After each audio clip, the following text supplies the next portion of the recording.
أعوذ بالله من الشيطان الرجيم. بسم الله الرحمن الرحيم. يا أيها الذين آمنوا لا تحرموا طيبات ما أحل الله لكم ولا تعتدوا إن الله لا يحب المعتدين. وكلوا مما رزقكم الله حلالا طيبا واتقوا الله الذي أنتم به مؤمنون. لا يؤاخذكم الله باللغو في أيمانكم ولكن يؤاخذكم بما عقدتم الأيمان، فكفارته إطعام 10 مساكين من أوسط ما تطعمون أهليكم أو كسوتهم أو تحرير رقبة، فمن لم يجد فصيام 3 أيام ذلك كفارة أيمانكم إذا حلفتم واحفظوا أيمانكم كذلك يبين الله لكم آياته لعلكم تشكرون. صدق اللہ العظیم. معزز سامعین، بزرگوں، دوستوں اور سننے والی خواتین، مائیں اور بہنیں، کل گزشتہ ہماری گفتگو یہ چل رہی تھی کہ اللہ رب العزت نے حلال چیزوں کو حرام کرنے سے منع کیا ہے. اس کی وجہ کیا ہے؟ امام راضی کے حوالے سے بات کہی جا رہی تھی کہ یقیناً رہبانیت، ایسی رہبانیت جس میں پاکیزہ اور اچھی لذیذ چیزوں کو بالکل چھوڑ دیا جائے،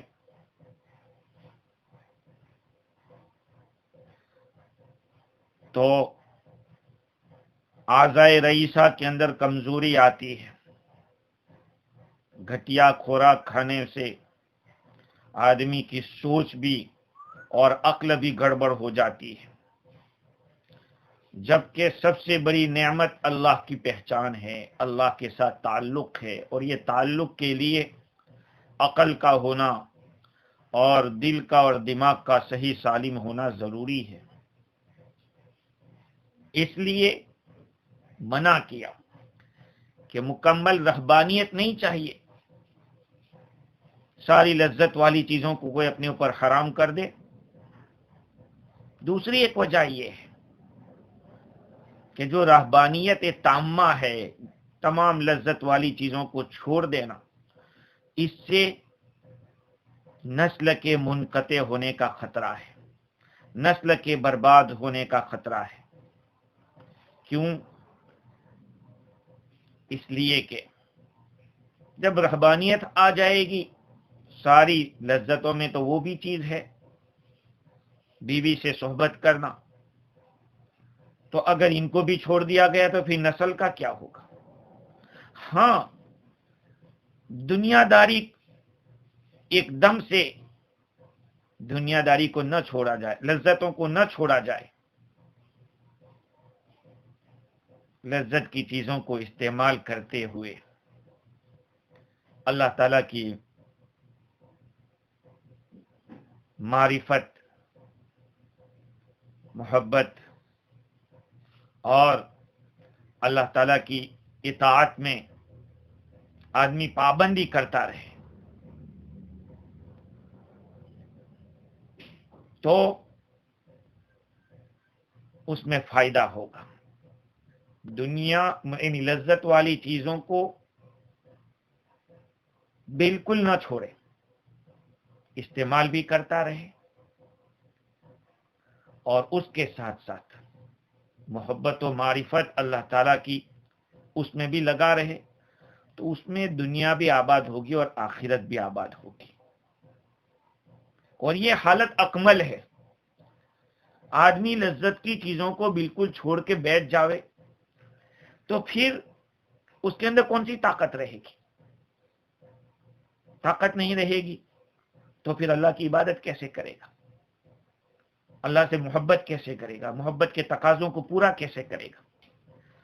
اور دوسری ایک وجہ یہ ہے، یعنی رہبانیت منع ہے، لذت کی چیزوں کو بالکل چھوڑ دینا یہ منع ہے۔ کیوں ہے؟ اس لیے کہ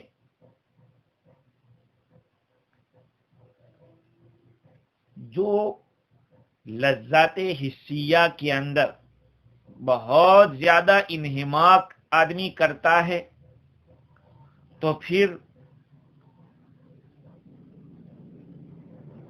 سعادت ابدیہ، ہمیشہ کی جو کامیابی ہے، اس میں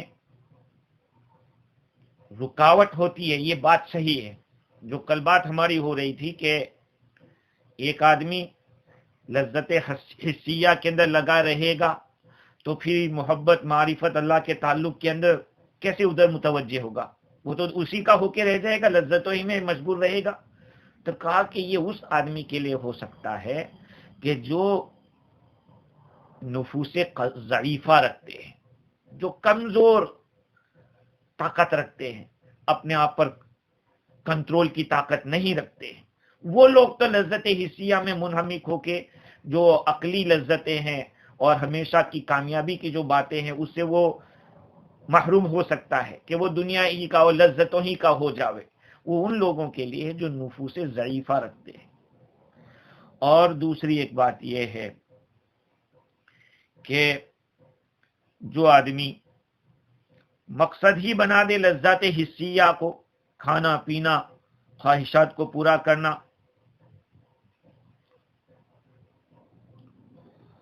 تو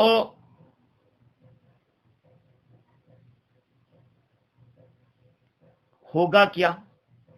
جو آدمی لذت حسیہ کا پورا حصہ حاصل کرے گا، اس کا مقصد اگر لذات عقلیہ کو وصول کرنا ہے تو پھر اس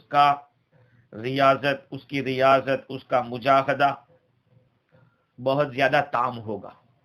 یہ امام راضی کی زبان میں کوشش کر رہا ہوں اس کو آسان طریقے سے سمجھانے کی، کہ دو آدمی ہیں۔ ایک آدمی وہ ہے کہ جو ساری لذت والی چیزوں کو چھوڑ کے بیٹھ گیا ہے اور اللہ اللہ کر رہا ہے بس۔ اس کے مقابلے میں ایک آدمی وہ ہے کہ جو لذات حسیہ کا بھی ایک بڑا حصہ استعمال کر رہا ہے، اچھی چیزیں کھا رہا ہے، اچھی چیزیں پی رہا ہے اور اچھی چیزیں پہن رہا ہے، یہ ساری چیزیں کر رہا ہے۔ اب یہ جو بالکل نہیں کر رہا ہے اور ایک پورا کر رہا ہے، ان دونوں کی توجہ اللہ کا قرب حاصل کرنے کی طرف ہے۔ تو جو آدمی بالکل لذت والی چیزوں کو چھوڑ کے بیٹھا ہے اس کو تو زیادہ ریاضت اور مجاہدے کی ضرورت نہیں پڑے گی، لیکن جو ادھر ہے اس کو اپنے نفس کا مقابلہ کرنا پڑے گا، اس کا ریاضت، اس کی مجاہدہ وہ زیادہ مکمل ہوگا، تام ہوگا اس کے مقابلے میں جو لذت والی چیزوں کو استعمال نہیں کرتا۔ اور اللہ تعالیٰ کی یہاں اس کے قرب کے حاصل کے لیے جو ریاضت و مجاہدہ کیا جاتا ہے اس کی قدر ہوتی ہے۔ اس لیے مکمل رہبانیت شریعت میں منع ہے۔ رہبانیت کہتے کس کو؟ کسی حلال چیز کو اس نیت سے ترک کر دینا کہ اس ترک سے، اس کو چھوڑنے سے اللہ کا قرب حاصل ہوگا، یہ ہے رہبانیت، یہ اسلام میں منع ہے۔ آدمی استعمال بھی کرے اور اللہ کا قرب بھی حاصل کرے، اور یہ مشکل نہیں ہے، ہو سکتا ہے۔ اللہ کی نعمتوں کو کھاتے کھاتے، شکر ادا کرتے کرتے آگے بڑھے اور اللہ تعالیٰ کی نعمتوں کی قدر کرتے کرتے جو اللہ نے آزاد جس مقصد کے لیے دیے اس میں اس کو استعمال کرتا رہے۔ خیر، یہ بات تو ہوئی کہ اللہ رب العزت نے حلال چیزوں کو حرام کرنے سے کیوں منع کیا؟ یہ تو اس کا جواب ہوا. اس کو امام رازی نے لکھا ہے، تقریباً اس کے 4 جواب دیے ہیں امام رازی نے. اب آئیے آیت کی طرف. آیت کریمہ کا شان نزول کیا ہے؟ یہ آیت کریمہ کیوں نازل ہوئی؟ اس کا بیک گراؤنڈ کیا ہے؟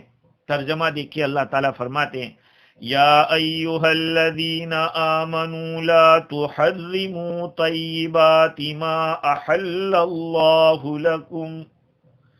اے ایمان والو، تم ان لذیذ چیزوں کو حرام مت کرو جس کو اللہ تعالیٰ نے تمہارے لیے حلال کی ہے. اب وہ چیزیں کھانے کے قبیل کی ہو، پینے کے قبیل کی ہو، پہننے کے قبیل کی ہو، یا نکاح کے قبیل کی ہو، جو اللہ نے حلال کر رکھی، کہا اس کو کسی کو تم حرام مت کرنا. ولا تعتدوا، اور حد سے آگے مت نکلو، بے شک اللہ تعالی حد سے تجاوز کرنے والوں کو پسند نہیں کرتا. وَكُلُوا مِمَّا رَزَقَكُمُ اللَّهُ حَلَالًا طَيِّبًا، اور تم لوگ ان چیزوں میں سے کھاؤ جو اللہ تعالیٰ نے آپ کو عطا کر رکھی ہے، مرغوب ہیں اور حلال ہیں. وَاتَّقُوا اللَّهَ الَّذِي أَنْتُمْ بِهِ مُؤْمِنُونَ، اور اس اللہ تعالیٰ سے ڈرتے رہو جس پر تم ایمان رکھتے ہو. تو حلال چیزوں کو حرام کرنے سے منع کیا تو کس نے کیا تھا؟ ایسا کیا واقعہ پیش آیا تھا؟ چنانچہ مفسر قرطبی نے کئی روایتیں نقل کر دی ہے،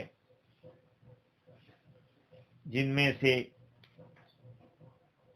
ایک روایت تو یہ نقل کی عبداللہ ابن عباس رضی اللہ تعالی عنہما کی طرف، طبری نے اس کی اسناد کی ہے کہ آیت ایک آدمی کی وجہ سے نازل ہوئی. بات یہ ہوئی کہ وہ حضور اکرم صلی اللہ علیہ وسلم کے پاس آئے اور عرض کیا یا رسول اللہ، اے اللہ کے رسول، انی اذا اصبت من اللحم انتشرت واخذتنی شہوتی، جب میں گوشت کھاتا ہوں تو منتشر ہو جاتا ہوں، انتشار ہوتا ہے، اور مجھے میری شہوت پکڑ لیتی ہے، یعنی جوش آ جاتا ہے گوشت کھانے سے، اس لیے میں نے اپنے اوپر حرام کر دیا ہے گوشت کو، یعنی حلال گوشت جو ہے اس کو بھی میں نے حرام کر دیا ہے. تو اللہ تعالیٰ نے یہ آیت کریمہ نازل فرمائی کہ ایمان والو، جو چیز اللہ نے حلال کر رکھی ہے ان چیزوں کو تم حرام مت کرو. اور ایک روایت یہ ہے کہ صحابہ کرام کی ایک جماعت، جن میں سے صدیق اکبر رضی اللہ عنہ، علی مرتضی رضی اللہ عنہ، عبداللہ ابن مسعود رضی اللہ عنہ، عبداللہ ابن عمر رضی اللہ تعالی عنہ، ابو ذر غفاری رضی اللہ عنہ، سالم مولا ابو حذیفہ رضی اللہ عنہ، مقداد ابن اسود رضی اللہ عنہ، اور سلمان فارسی رضی اللہ عنہ، معقل ابن مقرن رضی اللہ عنہ، یہ سارے حضرات حضرت عثمان ابن مظعون رضی اللہ عنہ کے گھر میں جمع ہوئے، اور انہوں نے مشورہ کیا، اس بات کے اوپر اتفاق کر لیا کہ وہ لوگ روزہ ہی رکھتے رہیں گے اور رات کو عبادت کرتے رہیں گے، اور بستر کے اوپر سوئیں گے نہیں، گوشت اور چربی نہیں کھائیں گے، عورتوں کے پاس اور خوشبو کے پاس نہیں جائیں گے، ٹاٹ پہنیں گے، اور دنیا کو چھوڑ دیں گے.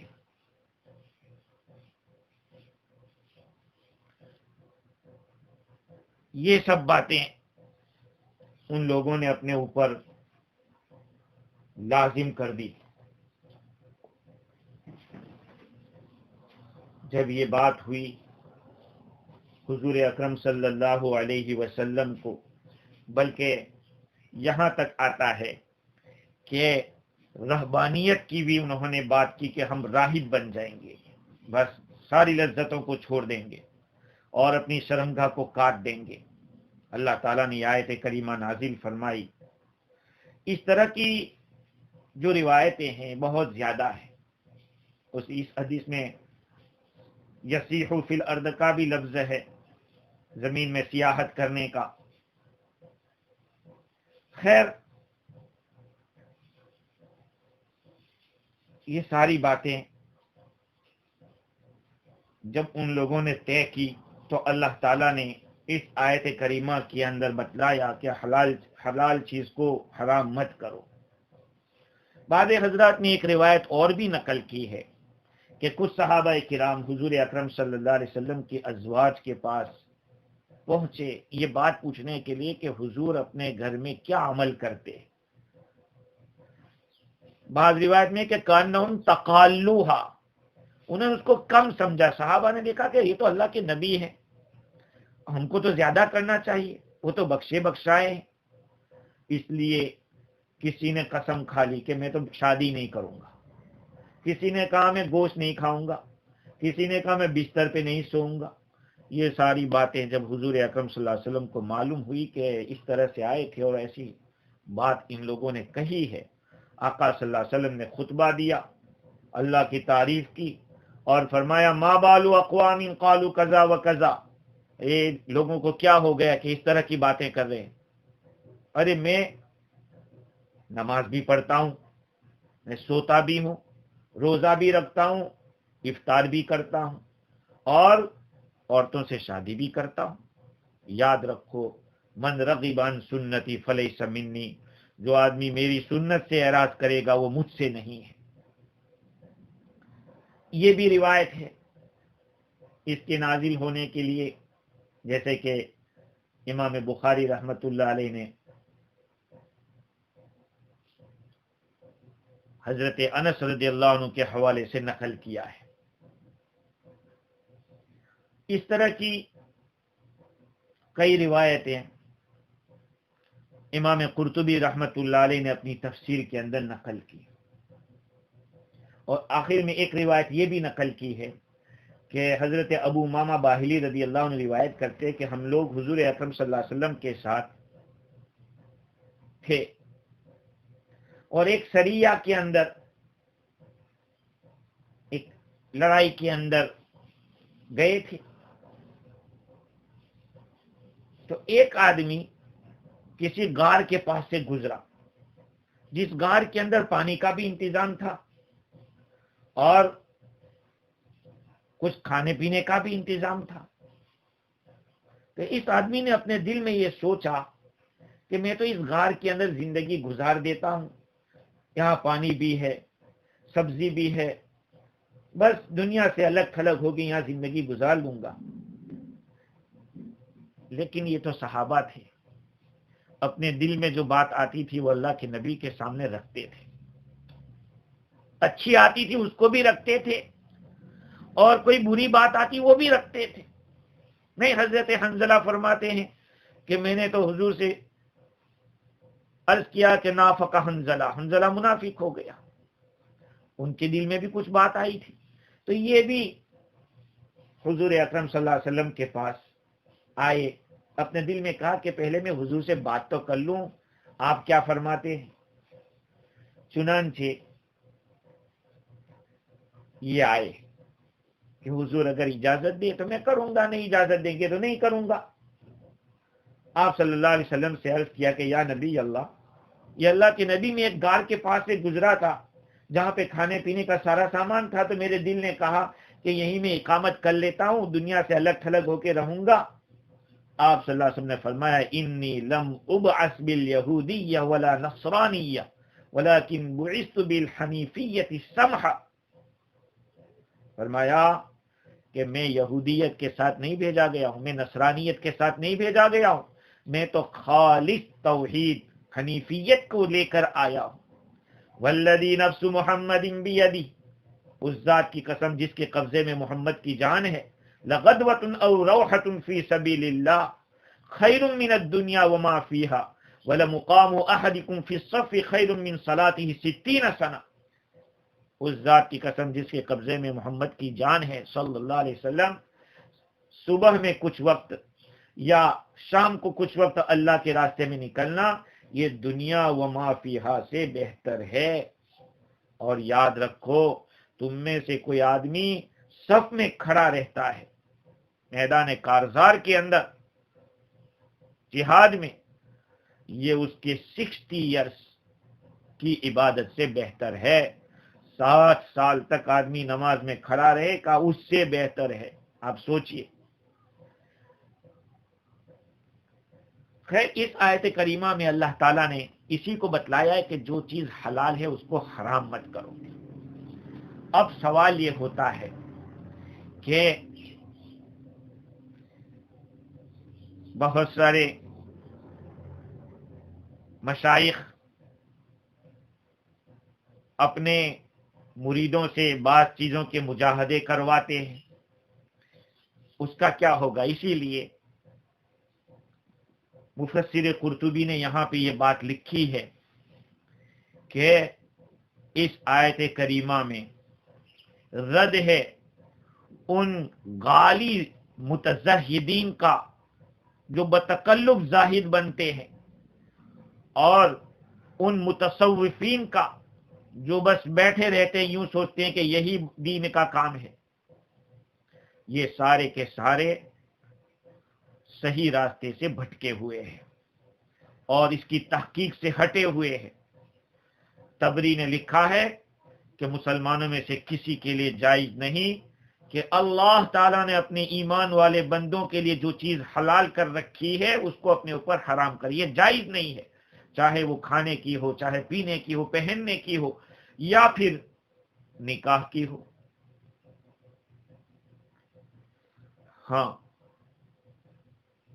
اذا خاف على نفسه باحلال ذلك بها بعض العنت والمشقہ، جبکہ وہ اپنے اوپر اندیشہ کرتا ہو کہ اس کو حلال کر کے وہ کسی مشقت میں پڑ جائے گا، تکلیف میں پڑ جائے گا، کہا کہ تب بھی نہیں، جائز نہیں. اسی لیے تو حضور اکرم صلی اللہ علیہ وسلم نے تبتل سے روکا کہ آدمی کھسی ہو جاوے. اور کیا فرمایا؟ قرطبی لکھتے ہیں کہ اللہ تعالیٰ نے جس چیز کو حلال کیا ہے اس کو حرام کرنے میں کوئی خیر نہیں ہے، کوئی فضیلت کی بات نہیں ہے. بھائی فضیلت اور نیکی تو یہ ہے کہ جو اللہ نے اپنے بندوں کے لیے مستحب قرار دیا ہے، اچھا قرار دیا ہے، اس کو کرے. جس کو رسول اکرم صلی اللہ علیہ وسلم نے کیا اور اپنی امت کے لیے مسنون قرار دیا، اس کا اتباع کرے. اور ائمہ راشدون نے جو جس کے اوپر چل کے دکھایا، اس لیے کہ خیر الہدی ہدی محمد صلی اللہ علیہ وسلم، بہترین طریقہ حضور کا طریقہ ہے. لہذا اس سے بات معلوم ہوتی ہے کہ جس کے پاس روئی کا اور کتان کا کپڑا ہو، اس کے باوجود وہ بال والے کپڑے اور صوف والے کپڑے پہنتا ہے، وہ غلطی پر ہے. جب اللہ نے اچھا کپڑا دیا تو پہنو. کھانا اچھا رکھا ہے، اس کے باوجود ایسا کھانا کھا رہا ہے جس سے آدمی کے پیٹ کے اندر مروڑے آتی ہے، آدمی گوشت کو چھوڑ رہا ہے. بھئی کیوں؟ کہا اسے عورت کی ضرورت پڑے گی. اللہ تعالیٰ نے آخر حلال کیوں کیا ہے؟ اسی لیے جس آدمی نے، امام طبری لکھتے ہیں، جس کی طبری کے حوالے سے مفسر قرطبی نے لکھا کہ اگر کوئی آدمی یہ گمان کرتا ہے کہ خیر ہے اس کے علاوہ میں جو حضور اکرم صلی اللہ علیہ وسلم سے ثابت ہے، اللہ کا جو حکم ہے، تو یوں سمجھو کہ وہ اس چیز کی قیمت سے پھر گیا ہے. وہ نہیں سمجھ رہا ہے کہ ان دونوں میں فضیلت کس کو ہے. انسان کے لیے خیر اور اس کے لیے بھلائی اسی میں ہے کہ اپنے رب کی اطاعت کرے. اور دوسری بات یہ ہے کہ ردی چیزوں کے استعمال، خاص طور پر ردی چیز کا کھانا، یہ جسم کے لیے بہت زیادہ نقصان دہ ہے، اس سے عقل میں بگاڑ آتا ہے، اور اللہ تعالیٰ نے جو اعضاء دیے ہیں جس سے اللہ کی اطاعت کی جاتی ہے اس کو کمزور کیا جاتا ہے۔ حسن بصری رحمت اللہ علیہ کے پاس ایک آدمی آیا اور اس نے کہا کہ حضرت میرے پڑوس میں میرا ایک پڑوسی رہتا ہے، وہ فالودہ نہیں کھاتا ہے۔ پر کیوں نہیں کھاتا؟ فالودہ دودھ کا بنتا ہے، اس میں اچھی اچھی چیزیں ہوتی ہیں، کیوں نہیں کھاتا؟ کہا وہ تو یوں کہتا ہے کہ اس کا شکر ادا نہیں کیا جا سکتا۔ کہا یہ فالودہ کھائیں گے تو اس کا شکر ادا کون کر پائے گا؟ وہ یوں کہتا ہے۔ حسن بصری رحمت اللہ علیہ نے پوچھا کہ وہ پانی پیتا ہے کہ نہیں ٹھنڈا؟ کہاں پیتا ہے؟ کہا وہ جاہل ہے، تمہارا پڑوسی جاہل ہے، اس لیے کہ فالودے کی جو نعمت ہے اس کے مقابلے میں پانی کی نعمت زیادہ قیمتی ہے۔ فَإِنَّ نِعْمَةَ اللَّهِ عَلَيْهِ فِي الْمَاءِ الْبَارِدِ أَكْثَرُ مِن نِعْمَتِهِ عَلَيْهِ فِي الْفَالُوزَةِ۔ اللہ تعالیٰ کی نعمت جو ٹھنڈے پانی میں ہے وہ بہت زیادہ ہے اس کے مقابلے میں جو فالودے میں ہے۔ اب آدمی فالودہ کبھی کبھی کھاتا پیتا ہے تو یہ سوچتا ہو کہ یہ زیادہ قیمتی ہے، اور یہ واقعتاً چاہے دنیا کی قیمتی چیزیں آپ پی لو لیکن پانی نہیں پئیں گے تو کوئی سکون چین نہیں پڑے گا، کرے کھانے کے بعد بھی پانی کی ضرورت، منہ ذرا چکنا ہو جاوے فالودے سے تو اور چکنا ہوگا، تو پانی کی ضرورت تو پڑے گی ہی۔ فرمایا کہ تو وہ تو جاہل ہے کہ ٹھنڈا پانی پی رہا ہے تو اس کا کون شکر ادا کر سکتا ہے؟ اللہ اکبر، یہ ہے۔ اس لیے ہمارے حضرت فرماتے تھے، استاد مولانا یعقوب گورا صاحب نور اللہ مرقدہ، کہ اسحاق بھائی میرا نام لے کے فرماتے تھے کہ جنت کی نعمتیں، دنیا کی نعمتیں کھا کھا کے جنت میں جانے کا ہے، اللہ کی نعمتوں کو استعمال کرتے کرتے جنت میں جانا ہے۔ اللہ نے جنت اس میں نہیں رکھی ہے کہ تم اللہ کی نعمتوں کو چھوڑ کے بس ایسے ہی ہو جا، دیا ہے اللہ نے تو اس کو استعمال کرو۔ ہاں آگے چل کے بات آئے گی کہ اسراف نہیں ہونا چاہیے۔ خیر، تو اللہ تعالیٰ نے اس آیت کریمہ میں فرمایا یا ایھا الذین آمنوا لا تحرموا طیبات ما احل اللہ لکم ولا تعتدوا ان اللہ لا يحب المعتدین۔ امام قفال نے اس آیت کریمہ کے تحت، جس کو رازی نے لکھا ہے کہ شروع آیت سورت کے اندر اوفو بالعقود، عہدوں کو پورا کرو، وہاں پر یہ بات آئی تھی کہ حرام کو حلال کرنا یہ جائز نہیں ہے۔ اب اللہ تعالیٰ فرماتے ہیں کہ حلال کو حرام کرنا بھی جائز نہیں ہے۔ پہلے آیا کہ حلال کو، یہاں تو حلال کو حرام کرنے سے منع کیا، لیکن آگے آئی یا ایھا الذین آمنوا لا تحلوا شعائر اللہ، اللہ کے شعائر کو حلال مت سمجھو۔ تو اوپر حرام چیز کو حلال کرنے سے روکا تھا، یہاں پہ حلال کو حرام کرنے سے روکا جا رہا ہے۔ اور عربوں کی عادت تھی، عرب لوگوں کی عادت تھی کہ وہ کبھی کبھی حلال چیزوں کو حرام کر دیتے تھے۔ اس بات کو امام رازی نے لکھا ہے کہ عربوں میں اس طرح کی عادت تھی، جیسے کہ بحیرہ ہے، سائبہ ہے، وسیلہ ہے، حام ہے۔ سورہ انعام میں اس کا تذکرہ اس سورت میں اور سورہ انعام میں دونوں میں آئے گا۔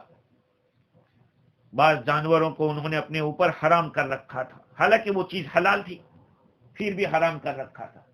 تو اللہ تعالیٰ نے فرمایا کہ جو حلال ہے اس کو حرام بھی مت کرو، اور جو حرام ہے اس کو حلال بھی مت کرو۔ اس آیت کریمہ میں اللہ تعالیٰ یہ بتلا رہے ہیں۔ خلاصہ کلام یہ ہے کہ اسلام میں نہ تو لذت والی چیزوں میں غرق ہونے کی اجازت ہے اور نہ بالکل اس کو چھوڑ دینے کی اجازت ہے، بلکہ اس کو استعمال کرنا چاہیے، لیکن کبھی کبھی اگر روحانی معالج یا جسمانی معالج کسی مصلحت کے پیش نظر منع کرے تو اس سے رکنا جائز ہے. جیسے کہ ڈاکٹر کہے کہ بھئی ٹھنڈا مت پیو، ابھی گرم کپڑے پہنو، اس طرح کی جو بات کہے تو وہ عارضی طور پر پرہیز میں داخل ہے، وہ اس ممانعت میں داخل نہیں ہے. اسی طرح سے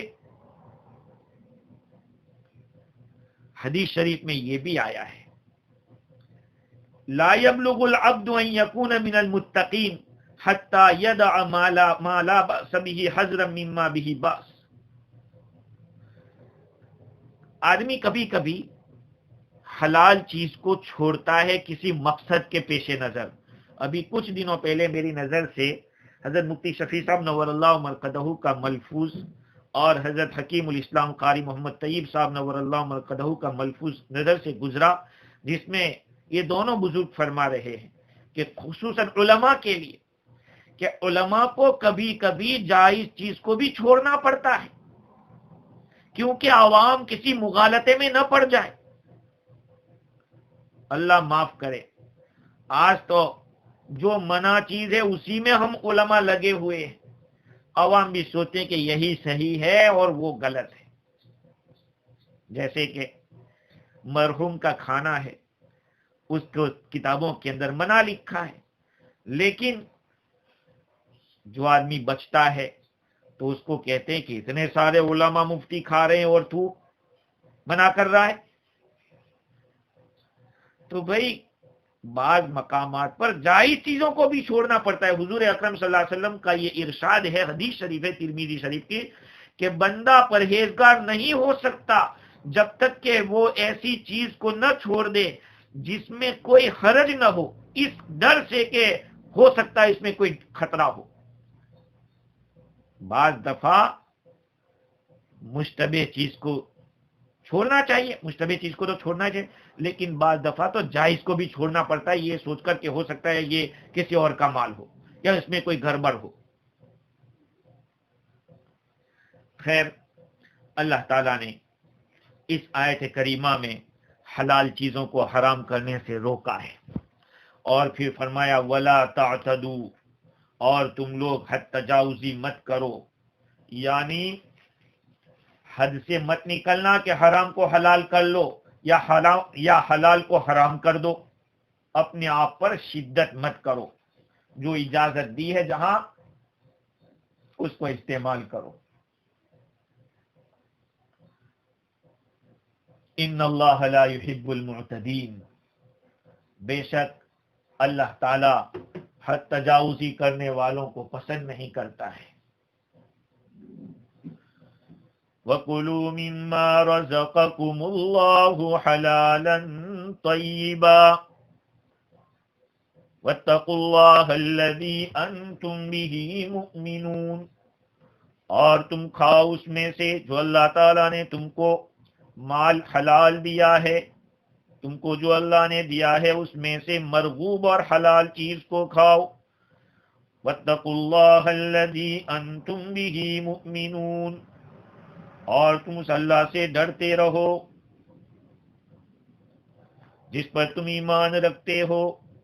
یہاں ایک سوال یہ ہے کہ جس آدمی نے اپنے اوپر کسی چیز کو حرام کر دیا تو پھر کیا کیا جائے گا؟ اپنے اوپر کسی حلال چیز کو حرام کر دیا ہے، اس میں علماء کا تھوڑا اختلاف ہے، لیکن ہم چونکہ حنفی ہے اس لیے اس کو جاننا ضروری ہے. امام قرطبی حنفی کا طریقہ معلوم ہونا ہمیں ضروری ہے، شوافی کے یہاں کیا ہے اور دوسرے ائمہ کے یہاں کیا ہے، اس میں تھوڑی تفصیل ہے. امام قرطبی نے تو یہ لکھا ہے کہ امام مالک رحمت اللہ علیہ کے یہاں اگر کسی آدمی نے حلال چیز کو حرام کر دیا تو کوئی کفارہ واجب نہیں ہوگا، لیکن حنفیہ کہتے ہیں کہ اگر اس نے حرام کیا ہے عقیدتاً تو وہ تو کافر ہو جائے گا، اگر قسم کے الفاظ کے ساتھ حرام کیا ہے کہ اللہ کی قسم میں نہیں کھاؤں گا، تو اس کو قسم توڑنا پڑے گا، اور قسم توڑ کر پھر پہلے کھائے گا اس چیز کو، پھر قسم کا کفارہ دے گا۔ اور اگر قسم نہیں کھائی ہے تو یہ کلام لغو ہو جائے گا۔ لیکن مولانا تھانوی رحمت اللہ علیہ نے اپنی بیان القرآن کے اندر یہ بات لکھی کہ دو لفظ ایسے ہیں، دو طریقے ہمارے یہاں ایسے ہیں جو بہت زیادہ بولے جاتے ہیں، لیکن اس کا حکم زیادہ مشہور نہیں ہے۔ ایک تو یہ کہ یہ فلاں چیز مجھ پر حرام ہے، یہ کہا فلاں چیز مجھ پر حرام ہے، یا میں اس چیز کو اپنے اوپر حرام کرتا ہوں، یہ قسم ہو گئی۔ اس کو اگر کرے گا تو اس کو قسم، بلکہ اگر وہ چیز حلال ہے اور اس نے اس طرح کے الفاظ کہے تو اس کے اوپر ضروری ہے کہ وہ اس چیز کو کھاوے، اس چیز کو استعمال کرے اور اپنی قسم کا کفارہ دے، کیونکہ اللہ تعالیٰ نے اس کو حلال کیا ہے، اب اس کو وہ حرام کر رہا ہے تو اس کو قسم کا کفارہ دینا پڑے گا۔ دوسری چیز یہ ہے کہ کبھی کبھی ایسا بولتا ہے ایک آدمی کہ میں اگر فلاں چیز کھاؤں گا تو گویا کہ نعوذ باللہ میں نے حرام کھایا، میں نے سور کھایا، یہ سمجھا جائے گا۔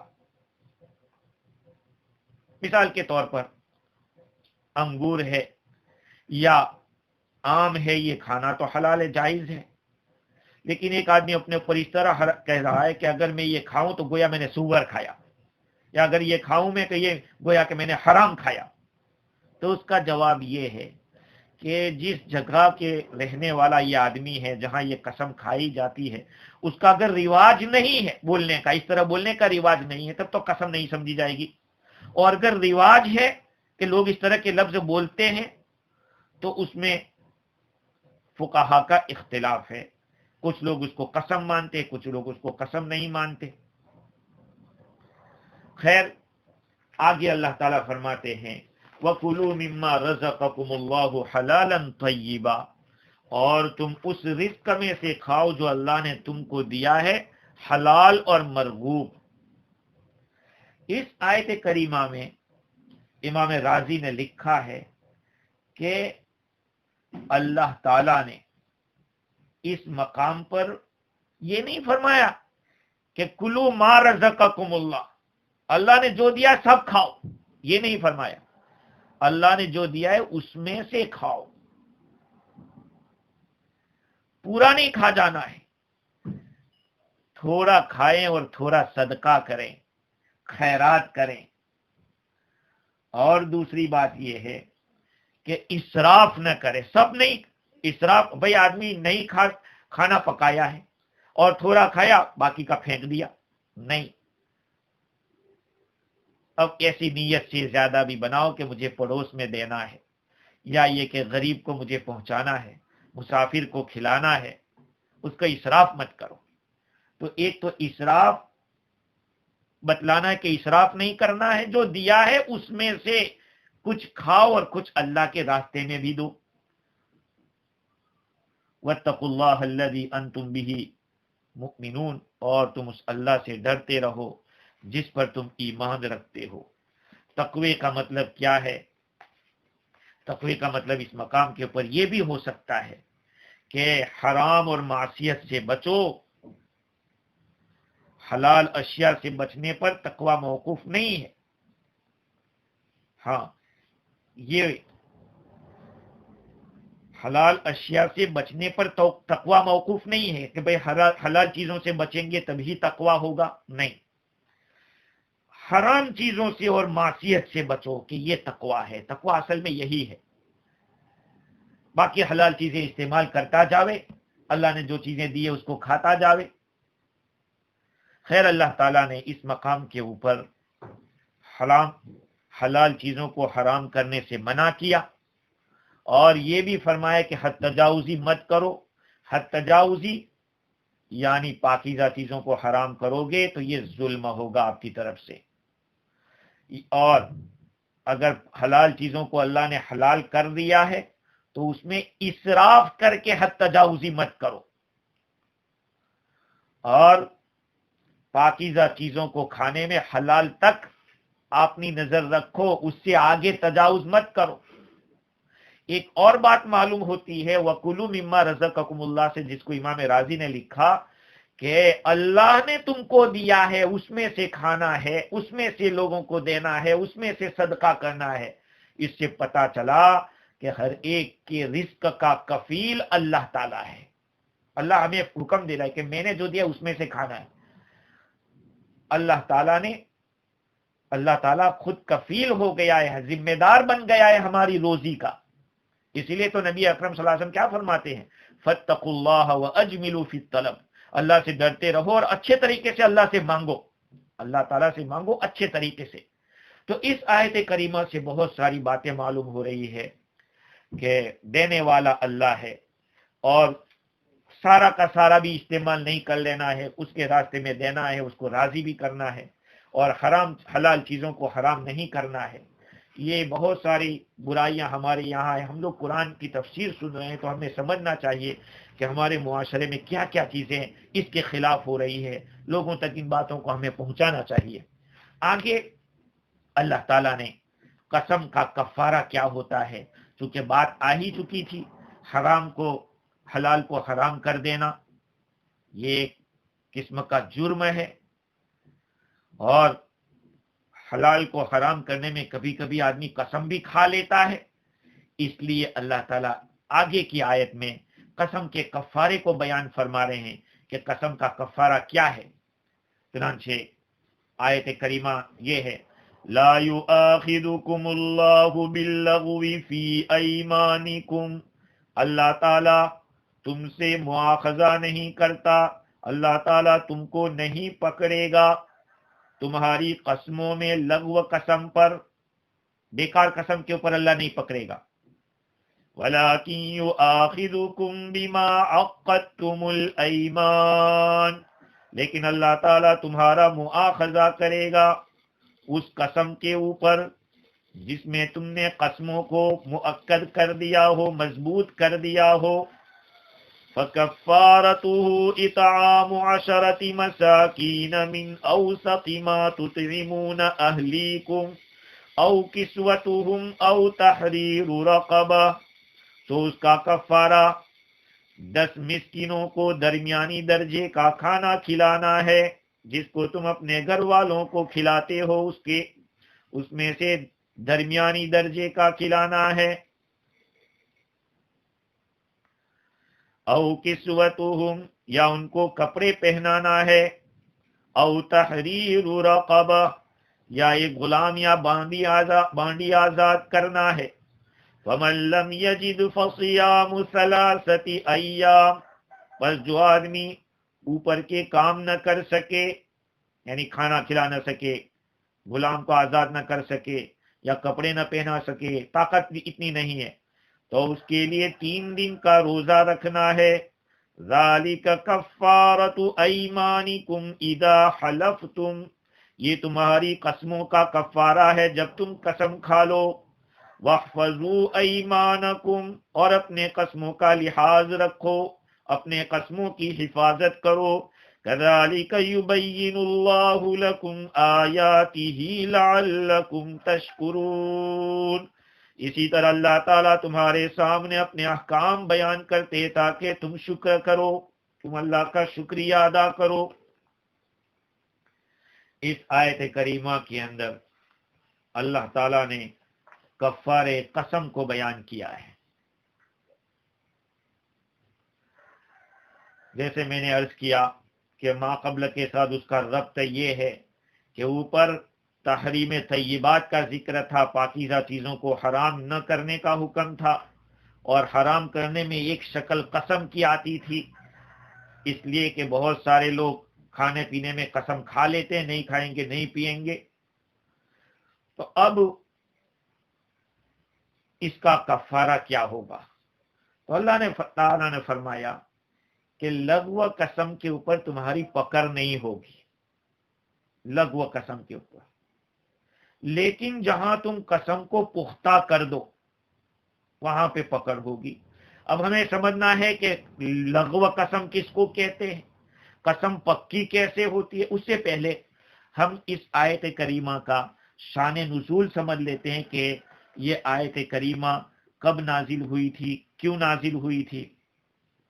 ایک روایت روح المانی کے اندر بیان کی گئی ہے، حضرت عبداللہ ابن عباس رضی اللہ تعالی عنہما نقل فرماتے ہیں، ان سے منقول ہے کہ آیت کریمہ اس وقت نازل ہوئی جبکہ لوگوں کو روک دیا گیا، اوپر جیسے کہ روکا گیا یعنی کہ پاکیزہ چیزوں کو حرام اپنے اوپر مت کرو، اللہ نے جو حلال کیا اس کو، تو اس سے روکا گیا۔ تو ظاہری بات ہے جو لوگ اپنے آپ کو پہلے روک چکے تھے، اپنے اوپر حرام کر چکے تھے، ان کو سوال تھا، تو انہوں نے عرض کیا یا رسول اللہ کیف نصنع بایماننا التی، ہم اپنی ان قسموں کے بارے میں کیا کریں گے، التی حلفنا علیہا، جس پر ہم نے قسم لی ہے، اس کا کیا ہوگا؟ اس وقت یہ آیت کریمہ نازل ہوئی جس کے اندر اس کا حکم بتایا گیا۔ اور ایک روایت ابن زید کی بھی ہے، وہ فرماتے ہیں کہ عبداللہ ابن رواحہ رضی اللہ تعالی عنہ ان کے بارے میں یہ آیت کریمہ نازل ہوئی ہے۔ وہ واقعہ یہ پیش آیا کہ حضرت عبداللہ ابن رواحہ رضی اللہ تعالی عنہ کے مکان کے اوپر کوئی مہمان تھے، اور شام کا وقت تھا، کھانے کی کچھ دیری ہو گئی، بیوی نے کچھ لیٹ کر دیا، تو انہوں نے قسم کھا لی، عبداللہ ابن رواحہ میں کھانا نہیں کھاؤں گا، عورت نے بھی قسم کھائی کہ اگر وہ نہیں کھائے گا تو میں بھی نہیں کھاؤں گی، اور مہمان نے قسم کھائی کہ اگر یہ دونوں نہیں کھائیں گے تو میں بھی نہیں کھاؤں گا۔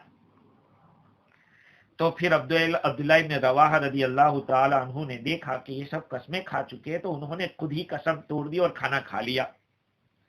ان کے کھانے سے چونکہ وہ لوگ تو ان کی قسم نہیں ٹوٹی، انہوں نے کھا لیا تو انہوں نے بھی، پھر دونوں نے کھایا۔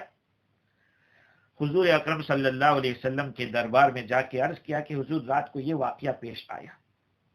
اس وقت یہ آیت کریمہ نازل ہوئی جس کے اندر قسم کا کفارہ دینے کا حکم ہے۔